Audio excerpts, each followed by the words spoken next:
I never received it. Those 4 words cut right through the clinking glasses and the loud music at the rooftop celebration. Our Chief Executive Officer, Vance Sterling, had just raised his glass to toast my $20,000 performance bonus. Everyone cheered and clapped, expecting me to smile, but I just stared at him across the terrace and spoke the absolute truth. The entire party died instantly as the color drained directly from his face. The silence that followed was heavy and uncomfortable. Before I tell you how his face dropped, do me a quick favor and hit that subscribe button so you never miss another crazy story. Also, let me know in the comments right now which country you are watching this video from. Our financial director, Harrison, almost dropped his drink while the human resources head, Brenda, began coughing nervously into her napkin. Vance tried to laugh it off with his typical fake smile, claiming that the payroll department must have delayed the processing. I told him calmly that I checked my account right before coming and nothing was there. I set my full glass down and walked out, leaving them in pure panic. I did not get to my position by making loud scenes or shouting in meetings. I was the quiet engineer who built the operational framework of the entire company from scratch. While the executives played golf and took credit for my hard work, I quietly documented everything. Months ago, I saved a hidden folder containing internal memos, budget shifts, and weird transactions. I knew how these people operated, and I was fully prepared for the moment they decided to get greedy.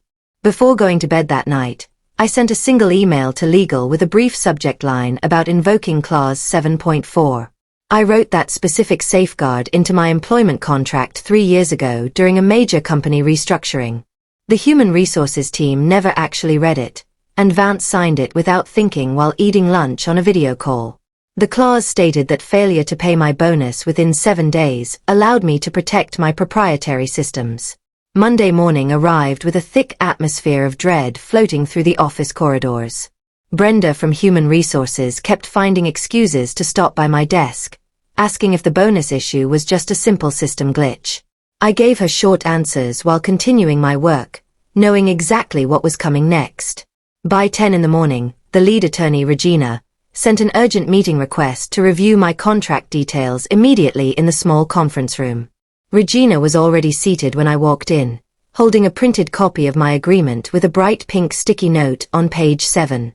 She looked incredibly pale and did not even offer me any coffee or pleasantries. I sat down and placed my own folder on the table, waiting for her to speak first. She asked if I truly invoked the protection protocols, and I confirmed that the automated system lockdown began precisely at midnight. I explained that my protocols involved deep encryption and access restrictions on the entire infrastructure. Vance burst into the room a moment later, demanding to know what the emergency was while holding a protein shake. Regina handed him the document and explained that he legally signed away his control over the operational tools.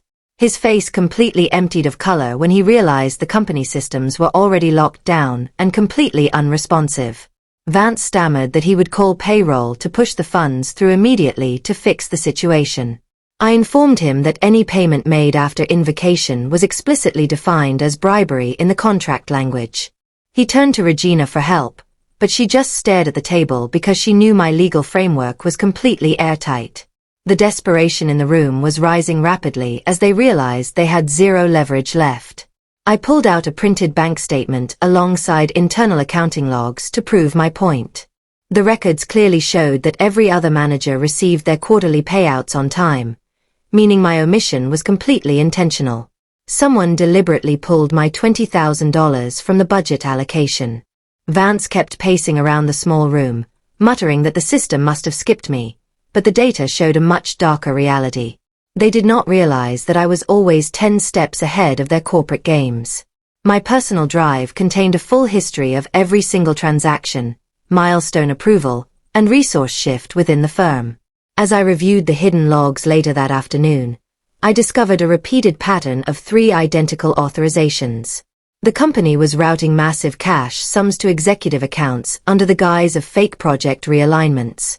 The most shocking discovery was a huge wire transfer sent to a consultant named D. Wellingham. There was no employee identification number, no tax documentation, and no actual performance evaluation attached to the name.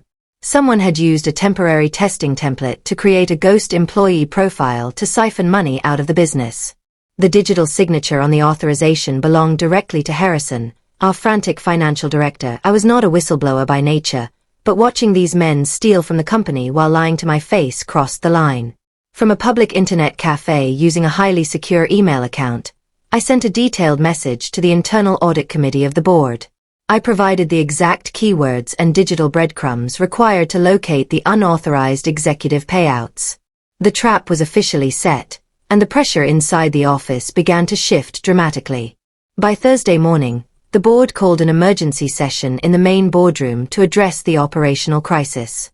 I sat at the far end of the long mahogany table, completely calm and dressed in a sharp black blazer.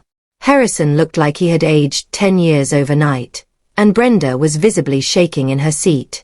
Regina stood up and announced that the executive breach was confirmed, meaning Vance and Harrison faced immediate termination. One board member asked what the technical lockdown meant for their daily business survival. I explained that every single process, vendor automation, and cross-department synchronization system was watermarked under my personal intellectual property. If they attempted to clone or bypass my code, it would invalidate the data integrity and trigger immediate compliance flags. They were completely paralyzed because they could not run the business without my explicit authorization keys. Vance tried to corner me in the hallway after the meeting, begging me to settle the dispute quietly for cash. He offered to double the bonus if I just unlocked the systems, but I told him his time was completely up. The board accepted the immediate resignation of the financial director and removed Vance from his position before the afternoon ended. The corporate empire they built on manipulation and theft was crumbling to pieces. I presented my final terms in writing to the remaining board members the next morning. The demands included my full bonus, tripled contract penalties, and substantial licensing fees for their future use of my systems. I also informed them that I was officially leaving the company for good. They pleaded with me to stay, but I had absolutely no desire to remain in a toxic environment built on deception. Before walking out of the building for the last time, I delivered one final warning regarding their upcoming public stock offering. I told them that if my licensing dispute was not resolved immediately, their financial prospectus would be flagged for material risk. A legal battle over intellectual property would instantly destroy their entire valuation.